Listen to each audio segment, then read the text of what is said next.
Hello everyone and welcome back.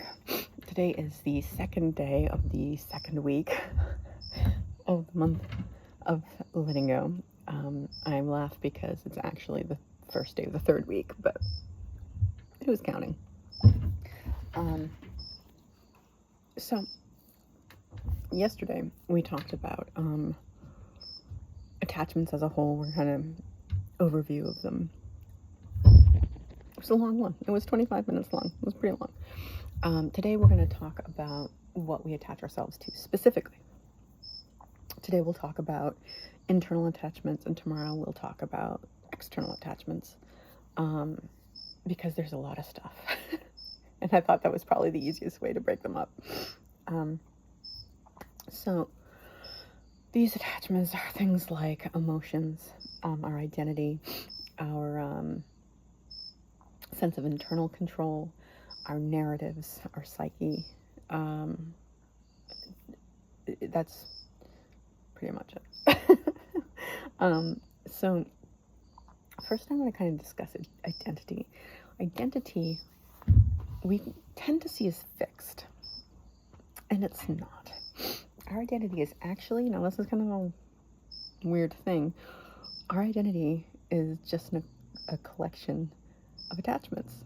It's the pattern of attachments that we have accumulated over our lives.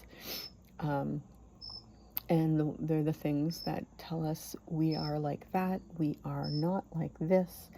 This is how we react to something like that. This is how we react to something like this. I'm the one who always helps. I'm the one who gets angry easily. I'm the one. I just ate, excuse me. But you see what I mean. And those things are formed because of our past experiences. Let me think of a good example. My identity.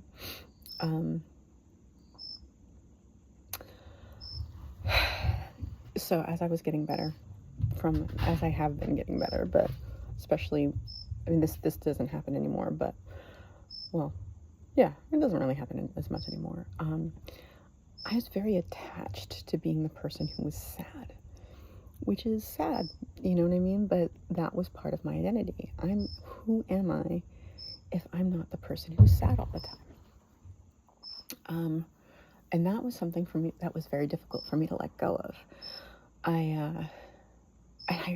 As I became more and more self-aware, and as I watched myself, I was really amazed to see that something would happen, and my reaction would have changed. Like, my normal reaction would be a sad thing, like respond despondently, or like with self-hatred, something like that. But my reaction would be something else, and it would confuse me. I'd be like, wait, no, I'm the person who does this. This is what I do. I get sad here. No, I beat myself up here. This is what I do here. And it was really hard to let go of, despite the fact that it was painful to hold on to it. But it was what I knew. It was like what my identity was. It was what, in my mind, my personality was. It's what I was made of. Like, if I'm not reacting that way, who am I? It was really a very, very interesting thing to observe. And that's what I'm talking about when I'm talking about identity. It is also an attachment to an emotion, but that attachment to that emotion, as it fits into the larger pattern of my attachments, fit into my concept of self. And that was that took a while for me to let go of. That took a while, and it was very strange to see that reaction, and then the fight in my mind and my heart, because it wasn't just a mental thing, it was a heart thing. It was more feelings than it was thoughts, right? But yeah, that was very interesting. So that's an example of what happens when I'm the sad one. I'm the one who isn't worthy. I'm the one who punishes myself because I deserve to be punished. Holding on to that became a part of my identity. But it caused me pain. So that part of my identity had to go. I had to let go of it.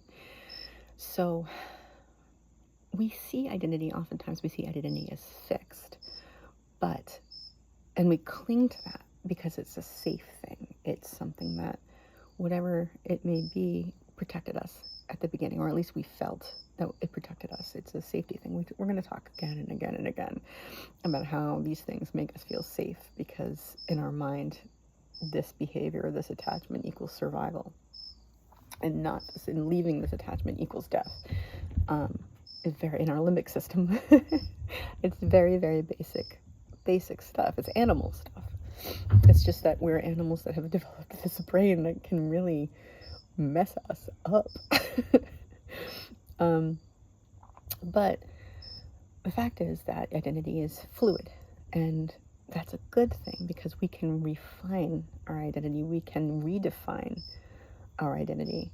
And if we look at it as an accumulation of attachments, then the way we can approach it is asking ourselves, does this serve me? Does this attachment actually help me, or does it hinder me? And to be frank, most attachments are going to hinder you. But starting from where we are, right? Does this serve? Does this help? Or does this harm? Those are questions you can ask yourself whenever you find yourself doing things where you're like, what the hell am I doing? So, emotions. We're just talking about how my emotion of sadness being attached to it created an identity that I then attached myself to. But emotions are something we don't really, when we're lost in the midst of it, we don't realize they come and go. They seem like this is what reality is, and it just isn't. They become a part of our identity, and when we experience them regularly, guilt, shame, regret, embarrassment. I'm giving examples from my own life that are not nice, not pleasant. When we experience these over and over again, they shape how we view ourselves. You know, I mean, we get into these patterns where certain emotions become the automatic reaction, and it's like a robot, really. We're not even dictating to ourselves how we're going to be and how we're going to react. We just have this habit of reacting in this way. So, for instance, well, if we could use the last one as an attachment to emotion, and use another thing as like the person who always self-sabotages, right? That was part of my identity, and my belief about myself was that I was always going to screw it up, so why try? And that is the feeling that was caused by that was self-hatred, self-loathing, regret, embarrassment, shame, all those things that kept me in this cycle and reinforced I'm just going to screw myself over, because that's what I do, because I would continue to screw myself over because I wouldn't try, or if I did try it, it would be, I wouldn't give it my all because I knew I was going to fail, which is not a good way to go into things. So it's funny, because a lot of times when you attach yourself to emotion, it's a self-perpetuating cycle. You give yourself stuff to feel that emotion about. And that's something that I did often. Shame, regret, guilt, get away from my toast. All those emotions. And I still do this. I find reasons to feel that way that most people wouldn't. Excuse me, my nose is running. It's not exactly polleny, but it's outdoors. um, so that's what can happen when you attach to emotion. You find reasons for you to feel that way, and that just is going to continue to make you feel that way. These patterns shape our identity, and letting go of these emotions means we can let go of our self-imposed limits. If I let go of feeling ashamed and hating myself, then there are things that I can do, possibilities that I can see, behaviors I can engage in that don't lead to that. But it's not. I'm not saying this is easy, guys. I'm just explaining things to you as far as in my understanding of them. And then there's narratives. Now, I am a big storyteller, as you may or may not know. Man, my nose is running, guys. Sorry. So I'm a huge storyteller. You know, any artist really is. Any person who has a creative bent likes to tell stories. It's part of, we are the storytelling animal, right? It's part of who we are as a species, and I'm particularly attached to it as an actor, as a writer, as everything that I am, and I get attached to stories. We all do, because again, it becomes part of our narrative. And once we start telling our stories over and over again to ourselves, because that's what we did. This thing happened to me, and because this thing happened to me, I'm angry at that person because that person shouldn't have done what they did. You know, and these are burdens that we can carry around for decades, from childhood or from like 20 years ago when I was 26. It's fine. It's just a number, guys. It's just a number. So there was a story, there's several stories that I have held on to and still do, having to do with why my acting career didn't work out yet. I'm gonna just put these in right now. So hopefully they'll just boom, boom. Nope, that's not where I want them to connect to. But okay, just because the neighbor's talking on the phone. And anyway, well, that's just the way it is. You're gonna have to listen to the neighbor talking on the phone if you can hear that. Blah, blah, blah. So there are these stories that I have held on to about why my career didn't go the way I wanted it to, when I wanted it to, because I was doing really well, and I made several opportunities for myself and screwed them all up, and to the point where like 5 big ones, like big. Had I taken the next step, had I not done the thing that I did to screw it up, I very well could have reached the heights of the career that I always wanted, or at least gotten further closer to it.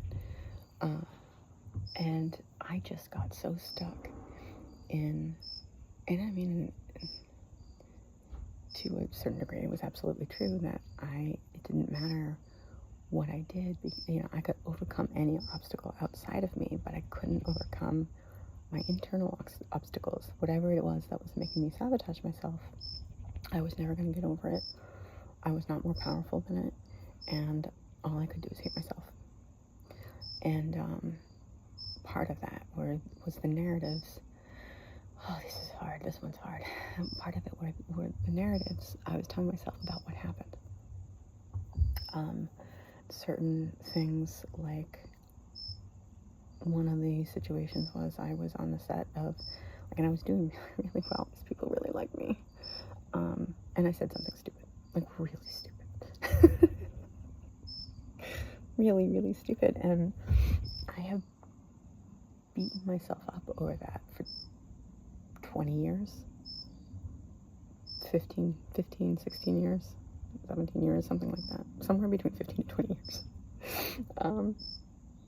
And it's something that keeps going over in my head.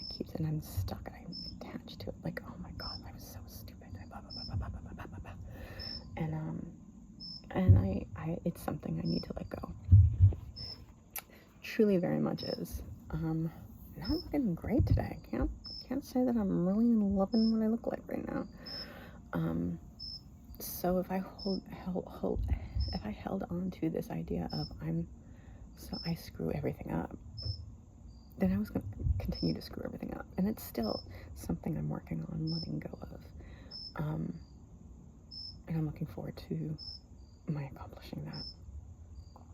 But holding on to these stories limits our personal growth. If we let go of them, we can grow and develop ourselves so that it really opens up opportunities for new discoveries. If you're not discoveries about yourself, if you're not hung up on these stories, you can look at other things. But where you're hung up on things, you're not going to look at other places where you're like, oh no, I didn't do that there. So our emotional investment in our identity, we've kind of talked about this a lot, but we can feel pride in who we are, and we can feel shame in who we are. And letting go of that is difficult because we're losing that emotion. So it's not even just that it's our psyche and we feel like it's the death of the psyche, which is death to our amygdala. It's also that we're attached to this emotion, be it good or bad, that we derive from our sense of identity. I'm a smart person. I was very, very school smart. I did very well in a school environment, and I prided myself on that. But there were other kinds of intelligence that not so much with me, but my ability to excel in school became such a part of my identity that anytime I didn't know something, it really got to me. Like if I'm playing a game of cards that involves a lot of strategy and I don't win, I spin out, or I used to spin out. Another thing, what was it that I was just thinking? I'm terrible at sports, right? I'm not an athletic person. And there's a big series of events from when I was a kid, where during the summertime there were these races over at the high school track that, everybody went to, and, you race with kids your own age, and people got, the blue or the red ribbons or whatever the third place is, and then there's the participation ribbons, which is what I always got. I was always last, and when I say last, guys, I don't mean like the last of the pack. I mean the entire group of people finished, and I was still only halfway done with the race. And of course I always finished, because it would have been even more humiliating to walk off. But it was so embarrassing and so humiliating to be the only person on the track running, and everybody watching me as I did my best, but I could not keep up. And in the end, I was talking to a friend of mine who's a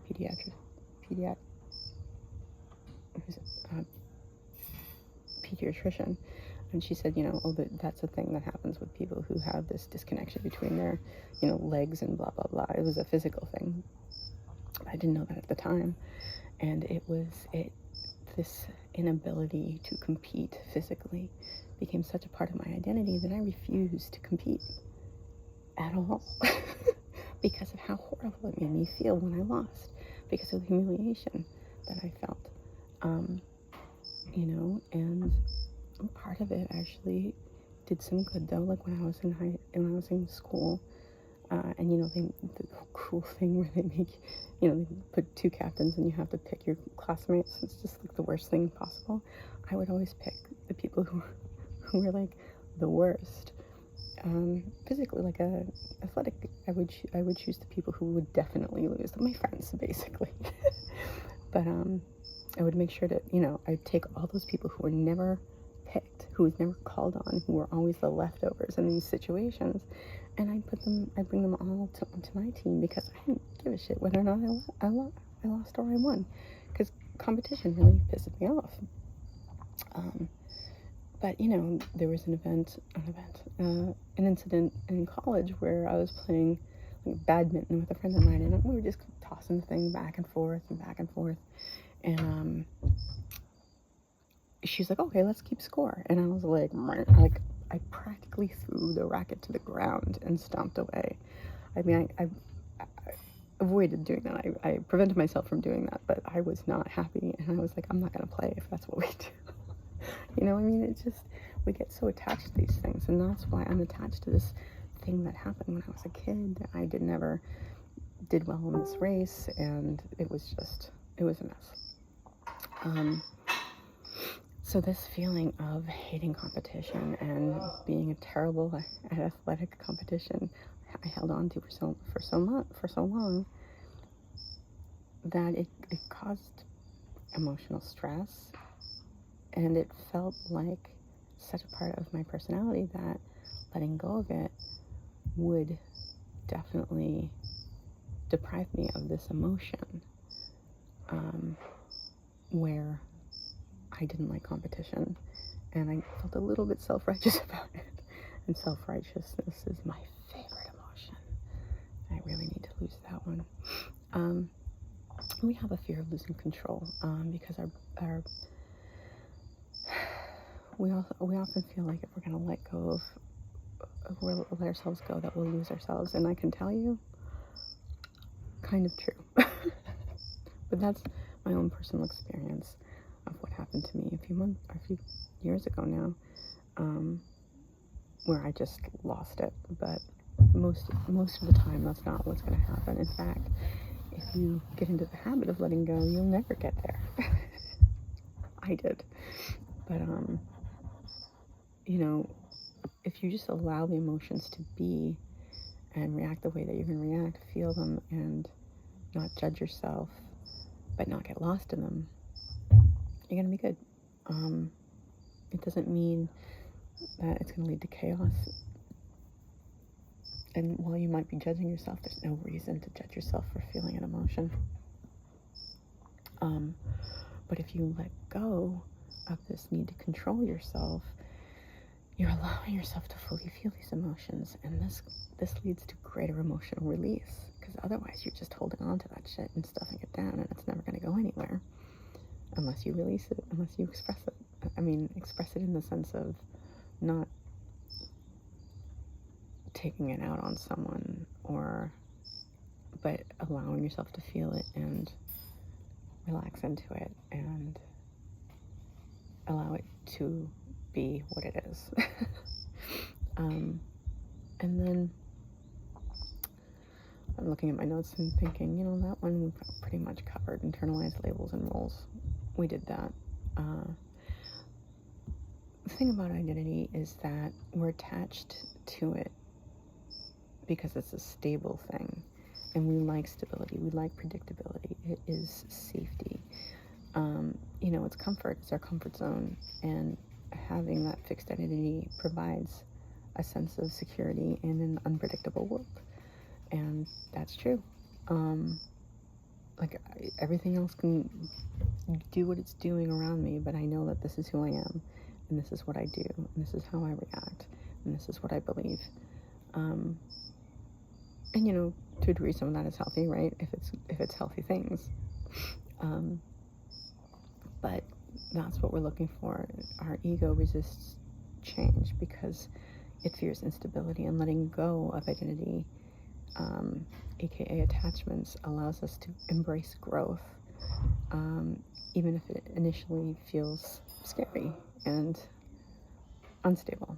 Now here's the thing though, we don't have to fear losing our identity. Letting go of attachments doesn't mean you're losing yourself.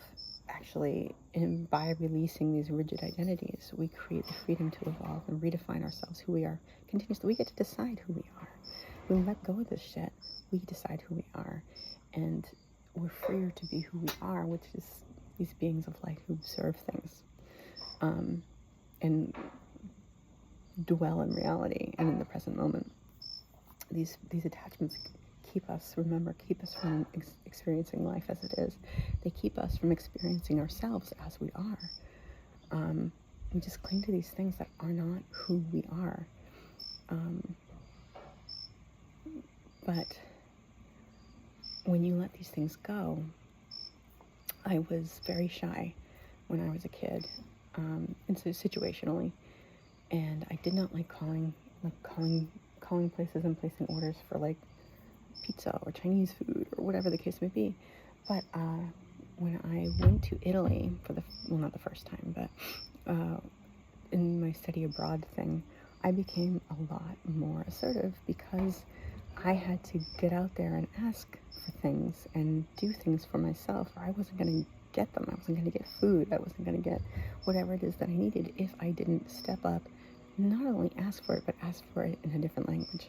And that gave me a lot of confidence. If I had refused to let go of this idea of myself as someone who's scared of everything and someone who's shy and doesn't like doing this and shies away from doing that, if I had held on to that, I wouldn't have had the growth that I had. I wouldn't have had the experience that I had. I wouldn't have the freedom that I'd have when I came home. So when we let go of these things, we find more fluidity, and we find out that as we become less fixed, we're more capable of adapting and growing as life unfolds. We can evolve ourselves if we let go of these things. So that's today. And tomorrow we're going to talk about external attachments. And again, this is a super long video.